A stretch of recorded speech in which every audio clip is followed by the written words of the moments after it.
ಮೈಸೂರು ಜಿಲ್ಲೆಯಲ್ಲೇ ಎಚ್ಡಿ ಕೋಟೆ ತಾಲೂಕನ್ನ ಎಸ್ಎಸ್ಎಲ್ಸಿ ಫಲಿತಾಂಶದಲ್ಲಿ ಮುಂಚೂಣಿಗೆ ತರಲು ಶಿಕ್ಷಣಾಧಿಕಾರಿ ಶ್ರಮಿಸುತ್ತಿದ್ದಾರೆ. ಎಸ್ಎಸ್ಎಲ್ಸಿ ವಿದ್ಯಾರ್ಥಿಗಳ ಒಳ್ಳೆ ಫಲಿತಾಂಶಕ್ಕಾಗಿ ಶಾಲೆಯಲ್ಲೇ ವಾಸ್ತವ್ಯ ಹೂಡಿದ್ದಾರೆ. ಎಚ್ಡಿ ಕೋಟೆ ತಾಲೂಕಿನ ಬಿಇಒ ಸಿಎನ್ ರಾಜು ಮಾದರಿ ಕಾರ್ಯ ನಡೆಸುತ್ತಿದ್ದಾರೆ.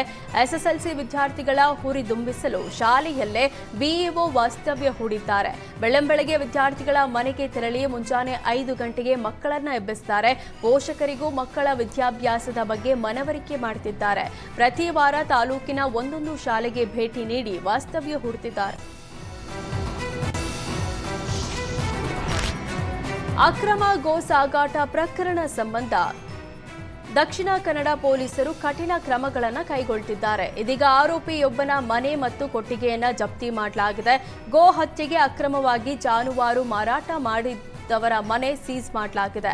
ಬಂಟ್ವಾಳ ತಾಲೂಕಿನ ಸರಪ್ಪಾಡಿ ಗ್ರಾಮದ ಭೋಜ ಮೂಲ್ಯ ಎಂಬವರ ಮನೆ ಹಾಗೂ ದನದ ಕೊಟ್ಟಿಗೆಯನ್ನು ಜಪ್ತಿ ಮಾಡಲಾಗಿದೆ. ಡಿಸೆಂಬರ್ 13ರಂದು ಬಂಟ್ವಾಳದ ಉಳಿ ಗ್ರಾಮದ ಮಣಿನಾಲ್ಕೂರು ತೆಕ್ಕಾರು ರಸ್ತೆಯಲ್ಲಿ ಗೋ ಸಾಗಾಟ ಪತ್ತೆಯಾಗಿತ್ತು. ಬಂಟ್ವಾಳ ಸರಪ್ಪಾಡಿ ಎಂಬಲ್ಲಿ ಭೋಜ ಮೂಲ್ಯ ಎಂಬವರ ಮನೆಯಿಂದ ಪರವಾನಗಿ ಇಲ್ಲದೆ ಜಾನುವಾರು ಸಾಗಾಟ ಮಾಡಲಾಗಿತ್ತು.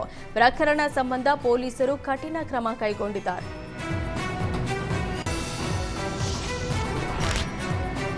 ಯಾದಗಿರಿಯ ರೈತರ ಜೀವನಾಡಿ ಸೌದಾಗರ ಜಲಾಶಯದ ಮುಖ್ಯ ಕಾಲುವೆ ಪರಿಸ್ಥಿತಿ ಅಧೋಗತಿಗೆ ತಲುಪಿದೆ. ಕಾಲುವೆಯ ಎರಡೂ ಬದಿಯಲ್ಲಿ ಬಿರುಕು ಬಿಟ್ಟು ಸಿಸಿ ಪದರು ಉದುರಿ ಬೀಳ್ತಿದ್ದು ಅಪಾರ ಪ್ರಮಾಣದ ನೀರು ಪೋಲಾಗ್ತಿದೆ. ರೈತರ ಜಮೀನು ಸೇರಬೇಕಾಗಿದ್ದ ಅಪಾರ ಪ್ರಮಾಣದ ನೀರು ಪೋಲಾಗ್ತಿದೆ. ನೀರು ಪೋಲಾಗ್ತಿದ್ರೂ ಕಾಲುವೆ ದುರಸ್ತಿಗೆ ಅಧಿಕಾರಿಗಳು ಮುಂದಾಗ್ತಿಲ್ಲ. ಯಾದಗಿರಿಯ ಹತ್ತಿಕುಣಿ, ಯಡಳ್ಳಿ, ಸೌದಾಗರ, ಅಲ್ಲಿಪುರ ಸೇರಿ 10 ಗ್ರಾಮಗಳಿಗೆ ಕಾಲುವೆ ನೀರನ್ನು ಪೂರೈಸುತ್ತಿತ್ತು. ಆದ್ರೀಗ ನೀರು ಪೋಲಾಗ್ತಿದ್ದು ರೈತರಿಗೆ ಆತಂಕ ಎದುರಾಗಿದೆ. ಅಧಿಕಾರಿಗಳ ದಿವ್ಯ ನಿರ್ಲಕ್ಷ್ಯದಿಂದ ನೀರಿಲ್ಲದೆ ರೈತರ ಬೆಳೆಗಳು ಒಣಗ್ತಿವೆ.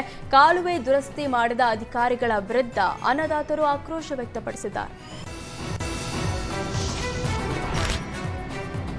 ಚಿಕ್ಕಬಳ್ಳಾಪುರ ನಗರದ ವಾಪಸಂದ್ರ ಬಳಿ ಟಿಪ್ಪರ್ ಚಾಲಕನ ಎಡವಟ್ಟಿನಿಂದ ಸರಣಿ ಅಪಘಾತ ಸಂಭವಿಸಿದೆ.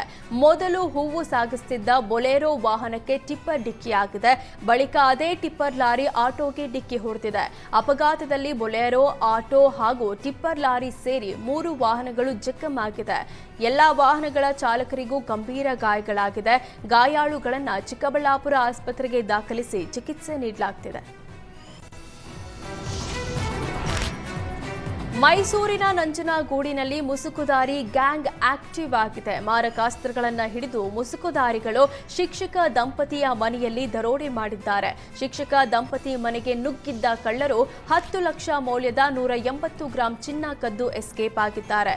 ಘಟನೆ ಸಂಬಂಧ ಶಿಕ್ಷಕ ದಂಪತಿ ನಂಜನಗೂಡು ಟೌನ್ ಪೊಲೀಸ್ ಠಾಣೆಯಲ್ಲಿ ದೂರು ದಾಖಲಿಸಿದ್ದಾರೆ.